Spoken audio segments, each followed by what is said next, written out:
We all have that Pokemon region which you just can't get enough of. Mine is Hoenn, which I always loved since I was a little kid. Today I get to transform all of their legendaries into Paradox Pokemon. Let's see if I make designs that would make my younger self proud.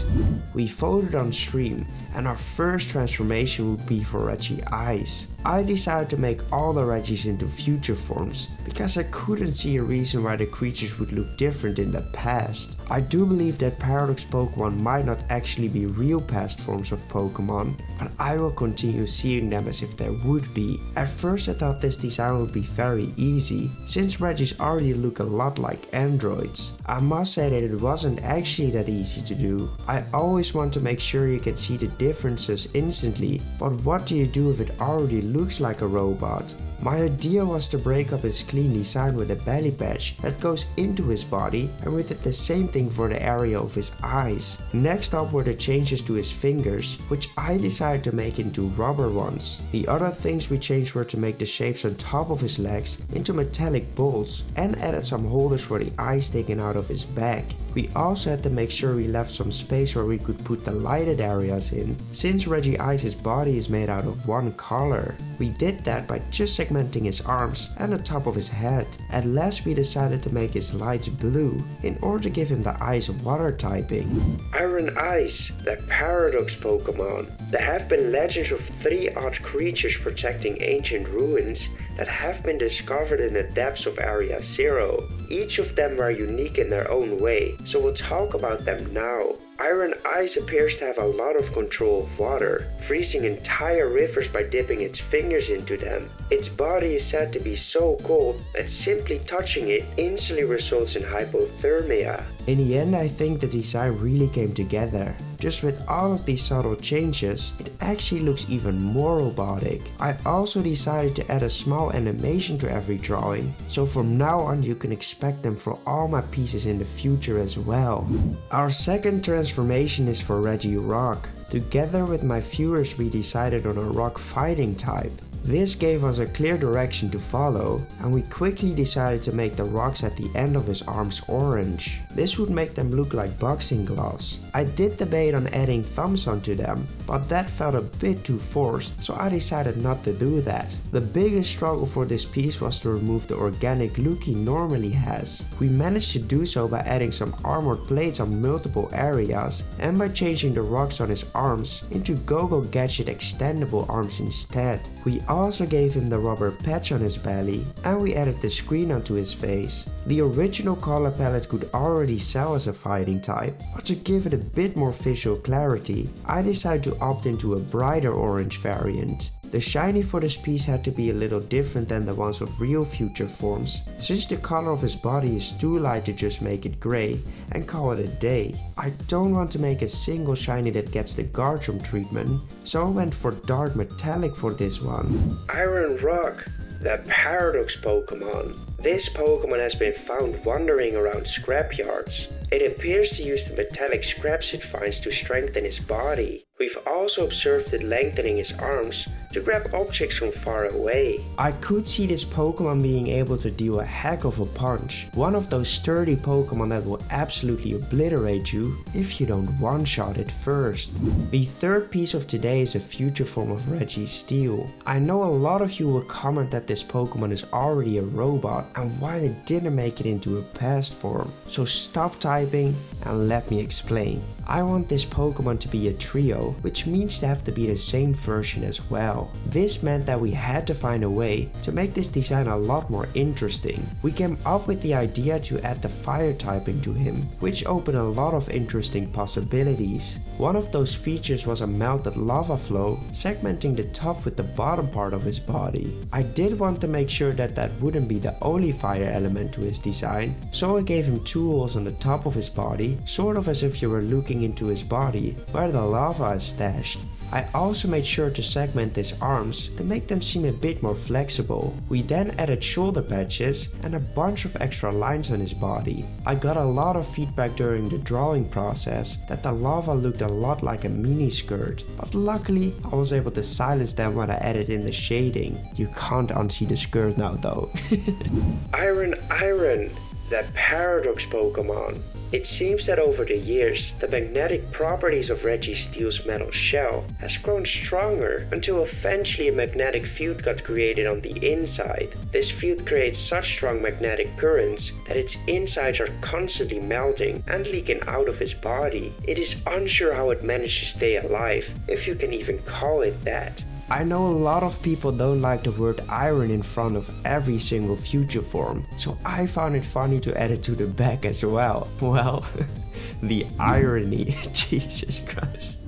It is now finally time for another past form, Latias. I didn't just want to give this one the screaming tail treatment, which is basically just longer hair, bigger teeth, etc. Now, I'm not the biggest fan of past forms changing complete species, because like I said before, I really like to see them as ancestors of the Pokemon. This is how I came up with the concept for the Eon duo. We did have flying dinosaurs called pterosaurs, which I'm not sure if they fall under the term dinosaurs, but let's just call them that to make it easier for ourselves. This is where I got a lot of inspiration from. My goal was to combine Latias with a few features of the pterosaurs, but still keep the same essence of the original Pokemon. We started out by giving him a teeth-like beak, and we made sure to add the Partigium, which is what the membrane is called that allows most creatures to fly. And yes, I definitely had to look that up. I did feel like the design was still lacking something, so I gave him a comb on the back of his head as well. This gave me the idea to make a lot of his features a lot hairier or spikier, and that really helps for the Paradox look we're going for. I did opt in to use a brighter variant of the red for the color of his body, because I just like my Pokemon to jump out of the screen. Ionic Beak. The Paradox Pokemon. There have been sightings of two ancient bird Pokemon appearing high above the Great Crater of Paldea. They are watching and studying the people around them from far away. They have even made contact with researchers which were studying cloud patterns, and now we'll go over everything we learned about them so far. Ionic Beak seems to enjoy human contact, but make sure you have enough fish on you for it to eat, because it gets very unpredictable when it's hungry. We haven't been able to see the full strength of this Pokemon yet, but it can make itself invisible and flies at incredibly high speeds. I am extremely happy with the end result of this one. I could really see this guy fly around in times of the dinosaurs. It would probably be very cool to have one, but I would be a bit scared to lose my fingers. Hey friends, I quickly want to thank everyone for all the support I've gotten in the past months. We've grown at an incredible pace, but I am looking to speed it up even more. Last month I had 188,000 unique viewers, but only less than 8% of you were actually subscribed. I get it, subscribing is annoying, so let me pay it back to you. If we hit 15,000 subscribers before the end of August, I will do a face reveal, and even better, I will also release my tutorial on how to draw Paradox Pokemon for beginners, plus my own custom brush set. Well, thank you for subscribing. Our fifth Paradox form is of course for Latios. Now I know these guys are a duo, so making them have similar features is a must. I didn't want to just make a blue copy though, so I decided to play around with said features. We started out by adding back in the beak, but this time I made it a lot bigger on the bottom part of it. I also made sure to make his comb be pointed from the other side. These two subtle differences will make these pieces still look like a duo, but will also make them interesting as a standalone design. The rest of the changes were actually the same ones we did for Latias, but with a different pose instead. We again used a brighter color for his body than his original color. Beaked Eon, the Paradox Pokemon. This Pokemon appears to be a lot more aggressive than the other one, but you should be safe if you encounter it while Ionic Beak is there as well. We think that this Pokemon hunts for the both of them, and we have yet gotten a reason to believe they eat anything else than fish. Our theory is that he just attacks humans to protect his counterpart, almost like an older brother. I am genuinely happy with the end result for this duo, and I still think it was a smart idea to have slight differences in the two. I also really like the names I gave them. I've always struggled to know which one was which with their very similar names. Luckily I got better at that in the past few years, but these Paradox names should still be confusing for others.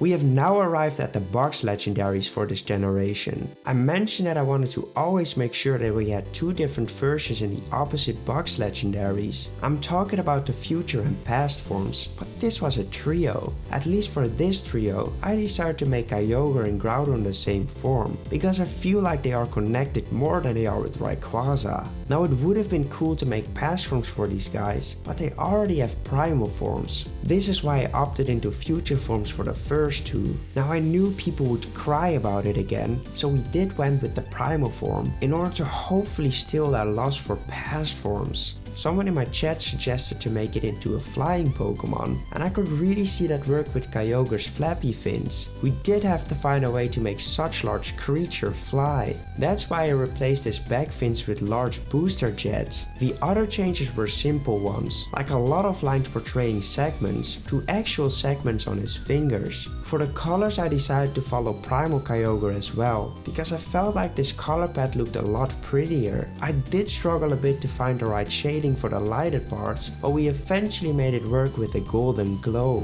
Iron Sapphire, the Paradox Pokemon. This unnatural Pokemon was recently sighted in the ocean, far away from the mainlands of Paldea. It causes tidal waves with its large fins. It is also said that the jets at his back of his body gives this huge Pokemon enough speed to fly for hours on end. We believe it uses that to create watery disasters all around the globe. I quickly want to mention the shiny. Primal Kyogre and Groudon have amazing shinies, so I knew I had to step up for mine as well. I could have went with the dark metallic aesthetic for this piece too, but I thought it would look better to go with the lighter direction, since this is the opposite from the regular form. Well, it's time for the counterpart now, Groudon. At first I wanted to make him into an excavator Pokemon, but I soon realized that wasn't going to work and would have probably been quite ugly. We then came up with the idea to turn it into a ground electric type, and I think that's pretty cool, since that typing isn't seen that often. It was actually a pretty easy drawing from this moment onwards. We transformed his tail spikes into a taser looking one, and we removed a bunch of extra spikes to make the design look a lot less busy. After that, we made his mouth look a lot simpler as well, and we added a lot of segments to his body. I'm especially a fan of the way we added in the elements on the arm on the left. The last changes were to make a lot of elements on his design fit the electric typing more. We did this by simply making the shapes pointier or even emulate a lightning bolt. There was then one more element I came up with, which was the electricity flowing from the back of his tail all the way up to his neck by using the spikes he has on his body. For the colors I went with a mix between the primal and regular forms, and then of course added the robotic color to its body too. Iron Ruby, the Paradox Pokemon. Legends tell of this Pokemon living near or on top of volcanoes, either active or inactive, to watch over them and absorb the electricity from active thunderstorms that loom above them. With every step, the land quakes.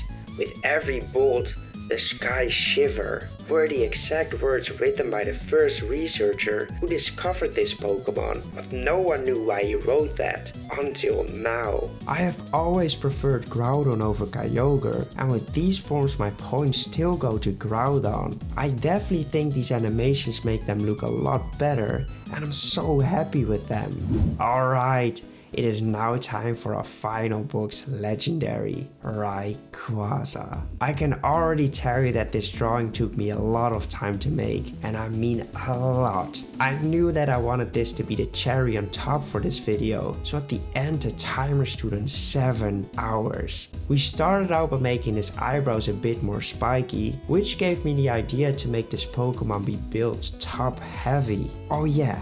we are using the Mega of Rayquaza, since we also used the Primal forms for the other two. We continued adding some spikes onto his back, and we made sure to make his arms a lot bigger as well. I then decided I didn't want to bring back the ribbons, since I felt that those cluttered up the design without adding too much onto it. I don't think a lot of people will complain about this piece, but in order to make it seem even more like a slightly different creature, we gave him a serpent-like tongue. We then just added some spikes to all of his triangles, and we then moved on to the colors. I wanted to use a mix between the Mega and regular form for this one too. I didn't want the edges to be the mellow gold color, so I went with a brighter yellow one instead. I did keep the rest of the colors very similar, and before I forget, this will be a part dark type, so that's why it looks so menacing. Soaring Sail, the Paradox Pokemon. This Pokemon was first discovered deep in the jungle, where it ambushed our researchers, crawling around them without making any sounds. At least that is what we think that happened, since it flew away after his first strike, leaving our researchers wounded while alive.